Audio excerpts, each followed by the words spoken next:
Kapanpun saya khotbah, kalau aminnya nggak mantep, waktu saya tambah 5 menit loh. Yang setuju katakan amin. Yang setuju katakan amin. Amin. Wow, saya percaya dan cucu saya ada di sini juga. Wow, thank you very much. Ada satu lagi saya ambil dari Jakarta ini. Po Eli bisa berdiri? Yes, berikan tepuk tangan ya. Elizabeth Salat, beliau istri dari almarhum Junaidi Salat, pendeta yang luar biasa dan saya percaya nanti di akhir dia akan memberkati kita dengan satu pujian. Apapun terjadi, dia dahsyat. Atau yang amin 2 lagi, apapun yang terjadi dia dahsyat. Setuju? Yes, saya percaya bahwa saya berikan kata-kata dan enggak terasa loh. Sebentar lagi kita masuk Natal loh, benar? Bulan tinggal beberapa hitungan hari kok kita masuk Natal. Saya masih ingat betul bagaimana ketika pelayanan sampai di Madura sana. Oh kalau di Medan keren-keren. Malam kudu. Merinding saya sampai dengerin orang Batak kalau nyanyi ini keren-keren loh. Ya, yang setuju Batak juga Indonesia. Setuju katakan amin. Medan keren loh. Setuju? Yang dari Sumatera angkat tangan ada Sumatera. Wah loh kok banyak ya? Wah, Sumatera keren loh, ya. Traffic saya pernah katakannya, traffic light di sini semacam macetnya pengatur lalu lintas cuma 3 loh. Oh, putus. Di Medan banyak, lebih banyak. Benar. Suatu saat saya dijemput oleh driver dari gereja di Medan. Drivernya jemput saya duduk depan sebelah driver. Sampai perempatan lampu merah, dari jauh saya lihat hijau, lampu kuning menyala. Kedip, kedip, kedip, habis kuning merah. Saya pikir mau direm sama supirnya, enggak loh di Medan. Malah ditambah gas. Saya bilang sama supirnya, Pak, stop Pak, merah Pak. Supirnya dengan tenang jawab begini, tenang saja Pak Pendeta. Itu masih merah muda.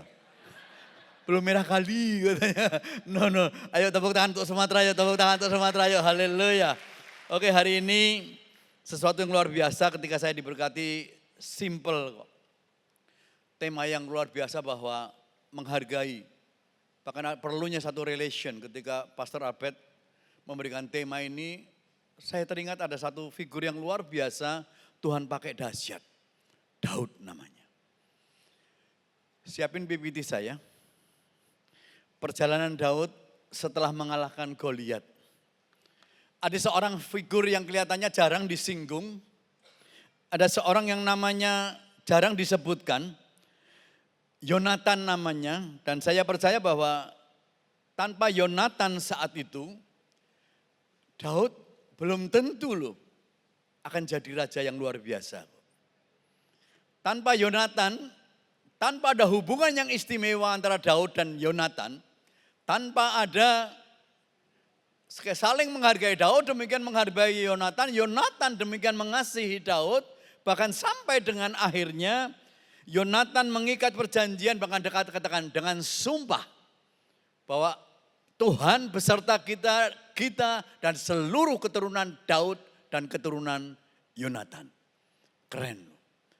Dari dasar itulah saya diberkati ada sesuatu yang luar biasa.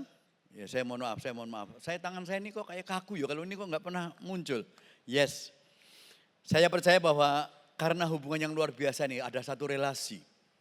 Daud akhirnya jadi raja yang luar biasa. Yang setuju katakan amin. Yang setuju katakan amin. Ini kisah yang luar biasa perjalanan Daud yang setelah mengalahkan Goliat mulus. Tetapi figur Yonatan ini punya pengaruh, punya peran yang luar biasa sebenarnya. Hanya sekali lagi acap kali yang kita lihat hanya Daudnya saja. Tapi satu hubungan kita akan belajar proses demi prosesnya Daud. Apakah setelah dia langsung mengalahkan Goliat, Daud jadi raja? Enggak loh. Hanya lewat satu perkataan membuat Saul raja Israel pertama tersinggung loh. Benar Daud sudah mengalahkan Goliat yang berat. Benar Daud sepertinya luar biasa. Bahkan sebenarnya bangsa Israel sangat harus berterima kasih kepada Daud. Tapi ketika terus puji-pujian terus meninggikan ketika penari-penari mengatakan demikian. Saul mengalahkan musuh beribu-ribu, tetapi Daud berlaksa-laksa. Hanya karena kata-kata pujian ini, Saul sakit hati loh. Saul sakit hati. Berapa banyak hari-hari ini hanya karena ucapan membuat orang juga jatuh. Bahkan sampai disinilah terlibatnya yang namanya Yonatan untuk memberikan sesuatu yang luar biasa. Yonatan yang demikian mengasihi, Yonatan yang demikian mencintai Daud, inilah satu hubungan yang luar biasa. Hari ini belajar yuk. Dari sakit hati Saul, Daud akan dibunuh. Daud akan terus dikejar-kejar. Bahkan dikatakan oleh Saul seperti ini, tidak boleh tahtaku akan turun ke Daud. Gak ada katanya. Sehingga berbagai cara diusahakan oleh Saul untuk meniadakan Daud. Daud yang terus dikejar-kejar. Daud yang dalam ketakutan luar biasa, ada sesuatu yang luar biasa. Bahkan terus dikejar-kejar dalam kelaparan, dalam ketakutan luar biasa. Sampailah Daud, di satu tempat yang bernama Nob. Dalam keadaan kelaparan, Daud menghadap pendeta Ahimelek, nabi, salah satu nabi yang luar biasa saat itu Ahimelek namanya. Daud ngomong dalam keadaan kelaparan, berikan aku 5 potong roti katanya. Ahimelek menjawab, aku pendeta, aku nabi, di sini adanya roti kudus. Daud tetap meminta itu. Dengan berbagai cara, saya langsungkan terus. Bahkan di akhir itu Daud masih meminta, dalam ketakutannya Daud meminta, berikan aku senjata, berikan aku pedang.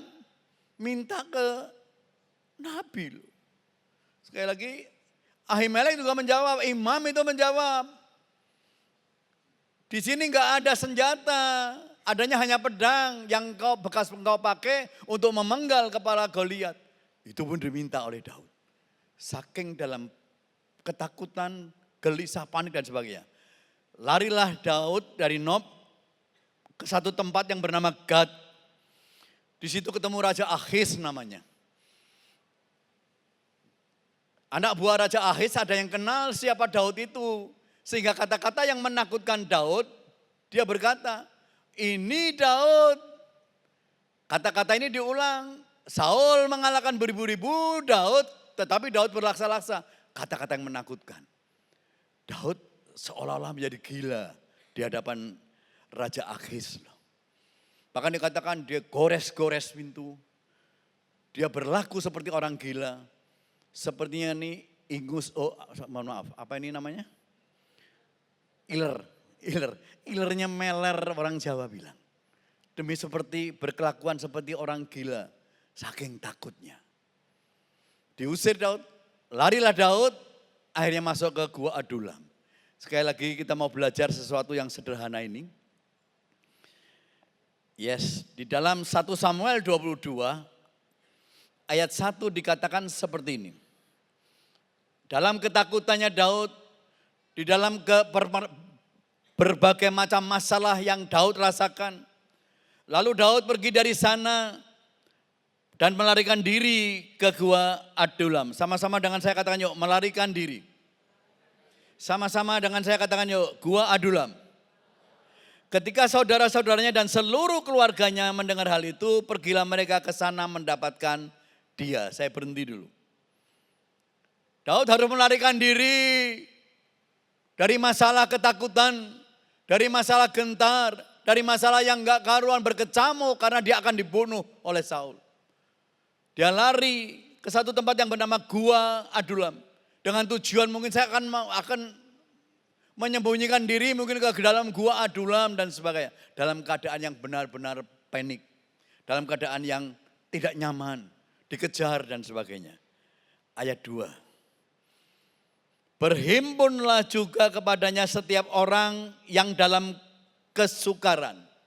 Setiap orang yang dikejar-kejar tukang piutang. Setiap orang yang sakit hati, saya berhenti dulu. Daud yang dalam kesukaran, Daud yang sedang dikejar-kejar masalah, dia akan dibunuh oleh Saul. Daud yang sedang sakit hati, karena aku sudah mengalahkan Goliat, kok sekarang aku yang malah dikejar-kejar. Dia mencari sesuatu yang berbeda sebetulnya. Tetapi dengar, yang terjadi 400 orang. Di sana ada kira-kira 400 orang bermasalah. Daud sedang bermasalah. Daud sedang panik. Daud sedang gak ngerti bagaimana kesukaranku untuk mengatasi ini. Daud sedang dikejar-kejar. Daud yang sedang sakit hati. Tujuannya ngumpet ke Gua Adulam. Melarikan diri ke Gua Adulam. Cari ketenangan. Tapi yang didapatkan malah sekali lagi 400 orang-orang yang bermasalah. Kita percaya bahwa ada satu pertanyaan. Apakah ada salah ini di Gua Adulam? Sehingga di Mazmur 57 ayat 1 sampai dengan 4 pertanyaannya. Jangan-jangan Daud salah doa loh. Seharusnya doanya, tolong aku, berikan perlindungan, aku sedang panik, aku sedang takut, aku enggak tenang, aku dikejar-kejar.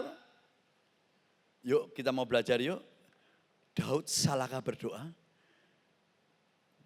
Di dalam dalam Mazmur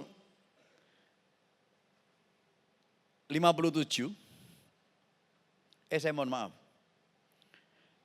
Mundur dulu satu. Mundur satu bisa? Yes. Mazmur 57 ayat 1 sampai dengan 4 dengar. Untuk pemimpin biduan menurut lagu Jangan Memusnahkan. Miktam dari Daud. Ketika ia lari dari Saul ke dalam gua. Ini kisah ini sama loh. Dilanjutkan. Doanya salah enggak nih Daud? Ayat 2 dikatakan, kasihanilah aku ya Allah, kasihanilah aku, sebab kepadamu-lah jiwaku berlindung. Ini doa yang benar menurut saya loh, ketika orang sedang panik, butuh belas kasihan, dia berseru, kasihani aku ya Tuhan. Salahnya di mana saya enggak ketemu. Bahkan kepadamu-lah jiwaku berlindung, dalam naungan sayapmu aku akan berlindung sampai berlalu penghancuran itu. Ayat 3. Aku berseru kepada Allah yang maha tinggi, kepada Allah yang menyelesaikan bagimu. Dia mau masalahnya diselesaikan kok, jika dia berseru. Kiranya engkau, kiranya ia Tuhan, mengirim utusan dari surga dan menyelamatkan aku. Mencela orang-orang yang menginjak-injak aku. Selah. Kiranya Allah mengirim kasih setia dan kebenarannya. Doa yang menurut saya ketika orang-orang bermasalah. Ini wajar. Saya percaya, saya pun ketika mendapat masalah, saya yakin doa ini doa yang baik. Hari ini kita mau belajar. Kok sepertinya yang dikirim bukan masalah, dia berdoa bahwa ayo aku berseru kepadamu Allah, berikan aku perlindungan, jiwaku harus berlindung, berikan naungan sayapmu, kirim utusanmu Tuhan dari surga untuk menyelamatkan aku yang sedang takut, untuk menyelamatkan aku yang sedang dalam masalah. Doa yang benar. Yang dikirim malah 400 yang bermasalah tadi. Hari ini kita mau belajar yuk. Ternyata ada sesuatu yang luar biasa, kita ngerti Daud. Sedari mudanya ketika Nabi Samuel, aku harus mengurapi untuk menjadi raja menggantikan Saul. Dia datang ke keluarga Daud. Apakah Daud langsung ditampilkan? Enggak loh. Daud disingkirkan oleh kakak-kakaknya, bahkan tidak dianggap. Bahkan ketika kakak-kakaknya dipilih, enggak ada, oh bukan ini, berlanjut dan sebagainya. Daud dilupakan oleh kakaknya, bahkan oleh orang tuanya. Yang disingkirkan itu dengar. Ada sesuatu yang luar biasa ketika masuk ke dalam satu masalah. Ketika di dalam gua Adulam ini, saya belajar sesuatu yang luar biasa. Apa sih maunya Tuhan? Ternyata keren loh. Yes. Di dalam 1 Samuel 22 ayat 1 yang tadi kita baca. Daud pergi dari sana dan melarikan diri ke gua Adulam. Daud yang dikucilkan oleh kakak-kakaknya. Daud yang tidak dipandang oleh saudara-saudaranya, bahkan disingkirkan oleh orang tuanya. Dengar, yang kuning kita baca bersama yuk, 2, 3. Ketika saudara-saudaranya dan seluruh keluarganya mendengar hal itu, pergilah mereka ke sana mendapatkan Daud. Daud yang diusir, Daud yang dibuang. Tapi justru ketika di tengah-tengah masalah, ketika ada di gua Adulam, ada pemulihan keluarga yang luar biasa. Yang amin cuma istri saya. Amin. Sama-sama dengan saya katakan yuk, ada pemulihan. Mau dipulihkan? Kalaupun hari ini sepertinya banyak masalah, aku doanya baik loh. Tapi dengar, ternyata Tuhan punya rencana yang luar biasa. Bahwa sesuatu yang luar biasa dalam keadaan terpuruk, sekali lagi. Dalam keadaan terpuruk, Tuhan pulihkan keluarga. Dan hari ini juga sama. Yang setuju katakan amin. Apapun keadaanmu, aku perlu dipulihkan di dalam keluarga. Aku perlu dipulihkan dalam hubungan. Hari ini dengar. Sepertinya kok enggak dijawab-jawab doaku ya. Tapi dengar. Justru disinilah Tuhan pulihkan hubungan. Yang setuju berikan tepuk tangan. Yang setuju berikan tepuk tangan yuk. Justru disinilah dalam keadaan terpuruk inilah Tuhan mau pulihkan. Apapun juga. Yang kedua sederhana kok. Yes. Yang kedua. Doanya lindungi aku, jagai aku. Terus dalam naungan sayap-Mu Tuhan. Bawa aku Tuhan. Ayat 2 dikatakan. Berhimpunlah juga kepadanya setiap orang yang dalam kesukaran. Setiap orang yang sedang dikejar-kejar tukang piutang. Setiap orang yang sakit hati. Maka ia menjadi sama-sama dengan saya katakan pemimpin. Pemimpin mereka bersama-sama dengan dia ada kira-kira 400 orang. Bayangkan. Daud yang sedang bermasalah. Daud yang sedang lagi dalam kesukaran. Saya ulangi lagi, Daud yang sedang dikejar-kejar. Daud yang sedang sakit hati. Dengar. Kok malah yang dikirim 400 orang yang bermasalah, dia mencari ketenangan masuk ke gua itu. Apa sih rencana Tuhan? Saya diberkati luar biasa. 400 orang yang bermasalah, dengar. Harus dihadapi Daud. Daud sibuk untuk memikirkan masalah 400 orang yang bermasalah tadi loh. Saking sibuknya Daud memikirkan 400 orang bermasalah. Dia dikuatkan untuk terus kuat di dalam masalahnya Daud sendiri. Yang setuju katakan amin. Yang setuju katakan amin. Klik satu lagi yuk. Yes. Ternyata di gua Adulam Tuhan punya rencana kok. Daud sedang diterapi di dalam gua Adulam. Dengan kata lain, Daud sibuk memikirkan masalah orang. Itu yang akan membentuk dia untuk menjadi pemimpin, menjadi raja yang luar biasa. Yang setuju katakan amin. Yang mau katakan amin. Amin. Sibuknya Daud. Sehingga dia enggak ngerti, oh aku juga ada masalah yang berat. Tuhan atur loh. Hari ini ketika sepertinya kok yang ada sekarang terus masalah. Jangan-jangan kita sedang masuk di dalam terapi gua Adulam loh. Sehingga ketika kita memakan masalahku kok semakin banyak, ada banyak masalah dan sebagainya. Hari ini belajar. Ternyata ini membentuk Daud menjadi pemimpin. Yang setuju katakan amin. Yang setuju katakan amin. Amin. Siap jadi pemimpin? Siap jadi pemimpin? Apapun yang menjadi masalah hari ini kita mau belajar sesuatu yang sangat simpel. Saya diberkati ketika sepertinya aku berdoa sudah benar loh Tuhan. Aku punya banyak masalah Tuhan. Saya di tekstil.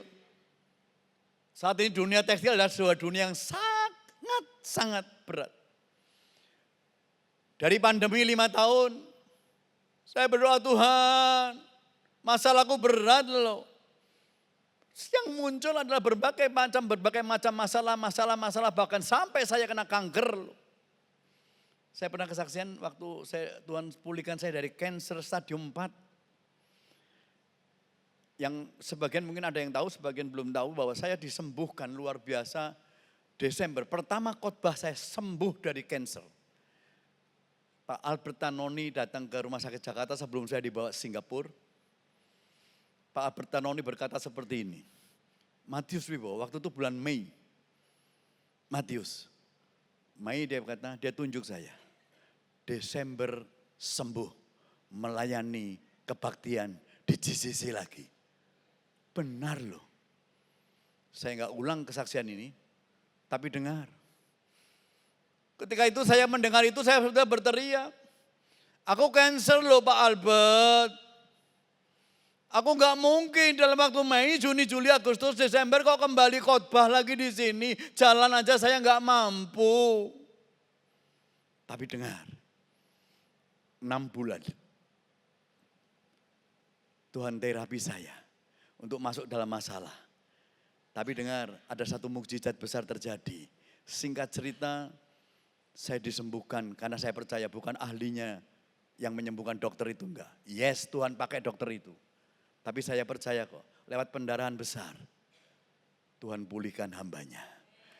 Dan dengar, Desember awal tahun 2023, saya pertama melayani di sini. Pak Albert Tanoni, saya ingat benar beliau sujud sampai nangis loh sepanjang saya persaksian itu.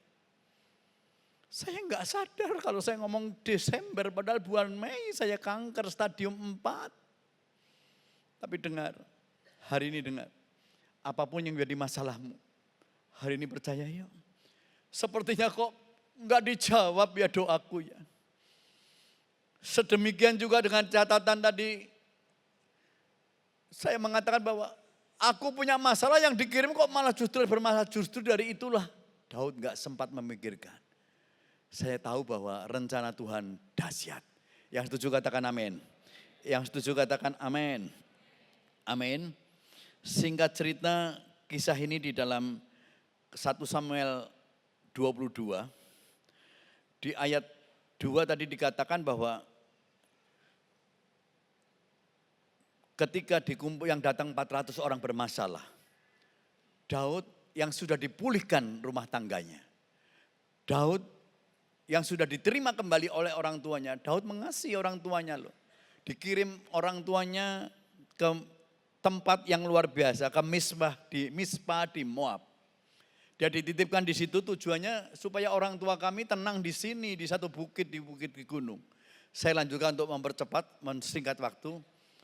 Di ayat 5, ketika Daud tinggal di Mispa, di Moab itu ada satu ayat yang luar biasa di ayat 5. Klik. Tetapi Gad di sini adalah nabi. Bukan tempat, tapi adalah nabi, nama nabi. Tetapi Gad, nabi itu berkata kepada Daud, ketika dia mengantar orang tuanya ke gunung ini. Dia berkata, janganlah tinggal di kubu gunung itu. Sama-sama dengan saya katakan, yo pergilah. Sama-sama dengan saya katakan, pulanglah ke tanah Yehuda. Tanah perjanjian, tanah di mana asalmu, jangan pernah lari dari kenyataan. Hadapi, maju, dan jadi pemenang. Ini perintahnya luar biasa kok. Dan sesuatu ada gambar yang luar biasa, saya cari gambar-gambar yang lain. Belum saya dapatkan, tapi sedapatnya saya ambil aja. Di sini ada Triwiranya Daud. Ini adalah pahlawan-pahlawan kepala-kepalanya dikepalai oleh Ishibaal, Josheba. Ini terkenal dengan Adino di dalam King James. Adino, Eleazar, Zama. Ini adalah triwira, perwira-perwiranya Daud yang dikepalai oleh 3 komandan yang luar biasa. Dari mana asal mereka? Mereka dari orang-orang buangan. Mereka dari orang-orang yang benar-benar bermasalah. Mereka ditemukan, mereka diangkat, mereka dibentuk dari gua Adulam. Triwira juang Pak Daud katakan. Saya mengajak teman saya dari Jogja ini kebetulan namanya Pak Daud. Nanti pulang cari Triwira untuk menjadi mendukung kamu. Yes. Tapi hari ini simple yuk. Dari mana Triwira ini ada? Dari mana perwira-perwira yang mendukung Daud, mensupport Daud akhirnya menjadi raja yang luar biasa. 3 orang ini adalah orang-orang yang disingkirkan tadi. 3 orang ini adalah orang-orang yang bermasalah dari gua Adulam tadi. Hari ini dengar, tadi firman Tuhan mengatakan pergilah pulanglah ke tanah Yehuda, jangan lama-lama terus hadapin masalahmu dan jadi pemenang. Apapun yang zero, apapun yang terbuang dari minus, dari yang zero jadi hero. Yang setuju katakan amin. Ayo klik. Yes, jangan lama-lama hadapi dan menang. Bahkan jadikan yang minus, jadikan yang zero. 3 orang yang dibuang. Bahkan masih banyak pejuang-pejuang tetapi yang saya sebutkan hanya 3. Ini yang mendukung Daud akhirnya menjadi raja besar juga. Yang setuju katakan amin. Yang setuju katakan amin. Dari mana asalnya mereka? Orang-orang buangan, orang-orang bermasalah dari gua Adulam itu. Akhirnya Tuhan suruh mereka terus maju terus. Ayo Ishibal, Eleazar sama. Support Daud untuk menjadi raja yang luar biasa. Hari ini sederhana kok. Tapi Daud tidak akan menjadi raja yang luar biasa tanpa ada satu hubungan yang istimewa dengan Yonatan tadi. Saya percaya kok hari ini simple kok. Hari ini sederhana kok.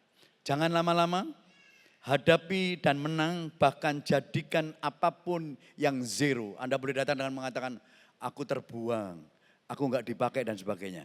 Ayo jadikan yang zero menjadi hero. Berikan tepuk tangan, berikan tepuk tangan.